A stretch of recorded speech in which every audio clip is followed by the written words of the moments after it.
السلام عليكم ورحمة الله. الحمد لله والصلاة والسلام على رسول الله وآله ومن والاه وبعد. أعوذ بالله من الشيطان الرجيم. إن الذين آمنوا وعملوا الصالحات كانت لهم جنة الفردوس نزلا. وعن أبي هريرة رضي الله عنه عن النبي صلى الله عليه وسلم قال: الصيام جنة وحصن حصين من النار. رواه أحمد وحسنه الألباني في صحيح الجامع. روایت ابو هريرة رضی اللہ عنہ نے نقل دے او چې نبی صلی الله علیه وسلم فرمایي چې الصيام جنة، روزه چې دا ډال دی، وحسن دا یو حسن دی، وقلا دا قوی د ورنا. روزه د هغه عباداتونه ده چې انتهایی اجر لري. روزه، صبر، عفو، دا درې هغه اعمال دي چې دي اجر انتهایی زیات دي. د قرآن کریم د ایتونو معلومیږي چې د درې اعمالو اجر ډیر دی. یو روزه ده، یو مسلمان ته معافي کول دي، او یو صبر کول دي. دې حدیث کې وایي چې د روزې مثال د یو ډال دی، په ډال باندې انسان ځان دشمن نه بچ کوي. د روزې باندې بستا حفاظت الله کوي. روزه کې انسان کې تقوا پیدا کیږي. تر درې شکورې فیدې علما فقط د روزې د نیولو ذکر کوي. دنیوي، اخروي، صحي، طبي، اجتماعي، اخلاقي، قسم فواید په دې روزه کې موجود دي. او د بهترینو اعمال نه دی الله تعالی ته روزه نیول. د روزې په وجه الله تعالی درس نه بچ کوي. دویم حدیث دی د عثمان رضی الله عنه. دا وی سمعت رسول الله صلی الله علیه وسلم یقول: الصيام جنة من النار كجنة أحدكم من القتال. روزه چې دا د دې مثال د ډال دی، لکه څنګه چې څوک په جنگ کې یو ډال استعمالوي، دم اماغه راګي. الله به ستاسو حفاظت کوي د روزې په وجه باندې. بل حدیث د ابي امامه الباهلي رضی الله عنه دی. دا نقل کې د نبی صلی الله علیه وسلم: من صام يوما في سبيل الله جعل الله بينه وبين النار خندقا كما بين السماء والارض. دا روایت امام ترمذی نقل کړی دی. څوک چې یو روزه د الله د رضا لپاره ونیسي، الله به د دې کس او د اور ترمن دومره یو خندق وګرځي لکه د ځمکې او اسمان ترمن. خندق ماته چې یو کند به الله وګرځي، دومره به د انسان د ده او د اور ترمن مسافه پیدا شي. روزه چې د اصل کې دا د خواهش نه خلاف عبادت دی، او د خواهش نه خلاف دغه ژوند تېرول د الله ډېر خوښ دی. عمر رضی الله عنه دغه ژوند کې نور څه نه و، خو د خوش خلاف پکې زیات و. او خواهش انسان تباه کوي، انسان بربادوي. د انسان ډېر قرآنی چې د انسان نه کېږي دا د خواهش پرستۍ کې ورنه کېږي. یوه روژه د الله د رضا دپاره نیول څه فایده یې ده؟ یو خندق مسافه رامنځته کېدل دي د اور او د دې بنده ترمن، او خندق دومره دی لکه ځمکه او اسمان ترمن، دومره فضا ده. څلورم روایت دی، روایت د ابو سعید الخدري رضی الله عنه دی. دا من صام یوما فی سبیل الله بعد الله وجهه عن النار 70 خریفا. چا چې یوه روژه د الله د رضا دپاره ونیوله، الله به د اور نه دومره وړاندې کړي لکه 70 خریفه. عام روایتونه معلومیږي، پاس روایتونه معلومیږي، یو خریف لکه ځمکه او اسمان. د دې حدیث فایدې ته وګوره. یوه روژه د الله د رضا دپاره نیول لکه د ځمکه او د اسمان ترمن مسافه ده. روژه د هغه اعمال نه ده چې الله پې ډېر راضي کېږي. د هغه اعمالو نه ده. تقوا په انسان کې پیدا کوي. بیا خاص کر د موجوده چې کوم حالت دی ژمی. سلفونه دا نقل دغه به د ژمي په رابطه ویل چې الشتاء غنیمة العابدین. دا د عبادت کوونکو خلکو دپاره ښه فرصت دی. شپې چې دي دا تهجد له برابرې دي، ورځې چې دي روژو له برابرې دي. شپې اوږدې دي، خوب پکې پوره کولی شي. ورځې مختصرې دي، روژې پکې نیولی شي. د هر څه دپاره پکې اسباب برابر دي. د الله د بندګۍ دپاره ښه فرصت د ژمي شپې دي، ښه فرصت.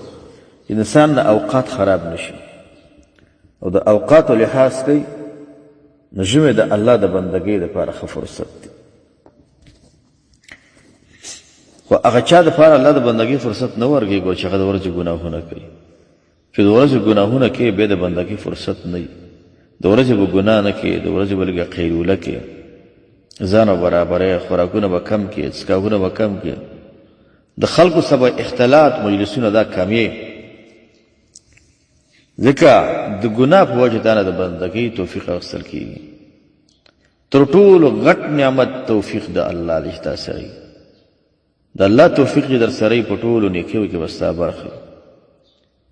دا ولې ما ورته دا نیک عمل ډېر نشو کولی؟ توفیق د الله نه وي. او کله چې د الله توفیق دی ټول نیکیو کې والله ستا برخه کوي. بل حدیث دی د ابي امامه الباهلي رضی الله عنه. دا وایي چې ما نبي رسول ته ویل چې یا رسول الله مرني بعمل، داسې عمل ما ته وښیه ادخل به الجنه، داسې عمل ما ته وښیه چې زه په جنت ته داخل شم. قال دا وایي چې نبي رسول ما ته ویل چې علیک بالصوم فانه لا مثل له، تا به د لازم د روژې په شان ته بل بهترین عمل نشته. ته روژه نیول شروع کړه، روژې ونیسه. روژې په چا چې روژې پاتې، د تیر رمضان روژې پاتې، دغه نه مخکې روژې په چا پاتې، که زنانۍ که نارینه، د ژمي شپې ښه فرصتونه دي، د ژمي ورځې ښه فرصتونه دي. د ژمي ام شپه عبادت ام ورځ عبادت. مؤمن دپاره ښه فرصت دی. که غواړي ژوند برابر کړي د الله سره، هغه تعلق برابر کړي، نو ښایسته فرصت دی مؤمن دپاره. وكان ابو امامه لا يرى في بيته الدخان نهارا الا اذا نزل به الصيف. واذا ابو امامه په کور کې به د ورځې اور نه ښکاره کېده مګر چې کله به اوړی راغی. ولې په ژمي کې به روژې وي که نه، او دا د صحابه کرامو عموما عادت و. عبادات چې کوم دي، عبادات په دې باندې انسان کامیابېږي. غواړي دشمن ته ګزار ورکړي، عباداتو له کشف ورکړه. روژې دي، د قرآن سره تعلق دی، حج دی، عمره ده، جهاد دی، سبا ماښام اسکار دی، حقوق العباد دی، د الله حق دی، په دا ټول ادا کوه. وكان ابو امامه لا يرى في بيته الدخان نهارا الا اذا نزل بهم صيف. کله به چې اوړی راغی د کور کې به رڼا وه، د برق یعنې هغه اور به لګېده. چې کله به نو لوګیا به دغه په کور کې نه ښکاره کېده. ابو امامه رضی الله عنه. حدیث د قبیصه د حریث بن قبیصه دا وایي چې قدمت المدینه، مدینې ته رالم. قلت ما ویل چې اللهم یسر لی جلیسا صالح، یا الله ما ته یو ښه ملګری راکړي. د انسان په ژوند کې هغه اعمال چې هغه د انسان ژوند بدلوي او شپږ کاره دي، هغې سره انسان ژوند بدلېږي. یو پکې ښه ملګري انتخاب دی. دا و زه مدینې ته رالم او مدینه کې ما د الله نه وغوښتل چې یا الله ما ته یو صالح ملګری را نصیب کړي. ښه ملګری ضرور دی. د زنانه دپاره ښه ملګري، د نارینه دپاره ښه ملګري، د هر چا دپاره ښه ملګري. ما ویل چې اللهم یسر لی جلیسا صالح. فجلست الى ابي هريره رضی الله عنه. مشهور صحابي دی ابو هريره رضی الله عنه. دې ته کېناستلم. وما ویل چې فقلت اني دعوت الله عز وجل، ما د الله نه غوښتي دي چې ما ته نیک ملګری راکړي. تا سره کېناستم. فحدثني بحديث سمعته من رسول الله صلی الله علیه وسلم. یو حدیث ما ته بیان کړه چې دا حدیث ته د نبی صلی الله علیه وسلم اورېدلی. لعل الله ان ينفعني به، الله ما له فایده پرې راکړي. هغه ورته وایي سمعت رسول الله صلی الله علیه وسلم یقول ان اول ما يحاسب به العبد صلاته فان صلحت فقد افلح وانجح وان فسدت فقد خاب وخسر. دا صحیح حدیث امام نسائی نقل کړی. قیامت کې به ول حساب د مانځه پر به تکیوي کدی که څوک کامیاب شو ډېر خدا که ناکام شو عمل ارسه فاسد شو نو بس نو امیدي د تاوان دی خسران دی افسوسونه دی انسان ته. اتیا کرتونه ډېره قرآن کریم کې مانځه تذکیره شوې ده. د اتیا کرتونه ډېر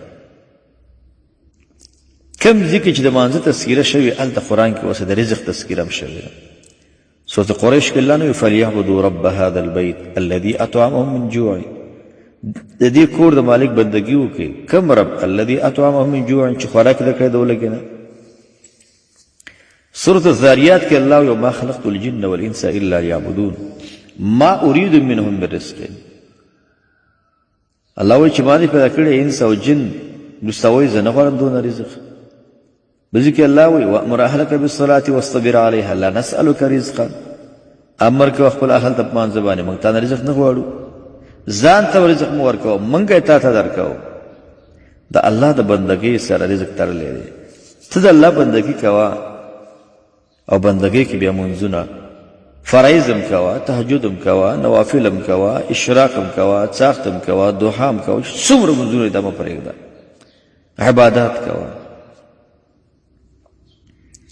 یو بل حدیث ابو ایوب انصاری رضی الله عنه دا یو سړی نبی صلی الله علیه وسلم چې اخبرني بعمل يدخلني الجنه ودسی عمل ما ته جنت ته داخل کی.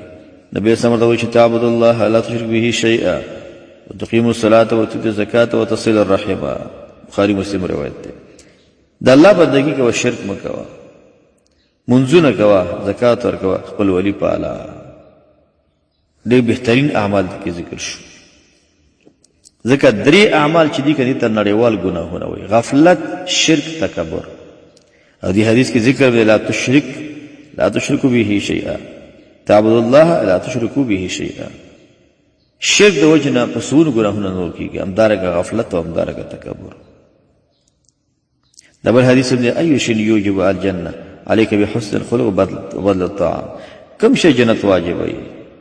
ښایسته اخلاق او خوراکونه خلکو ته ورکول. دا د انسان په ژوند کې څه راوړي؟ تحول.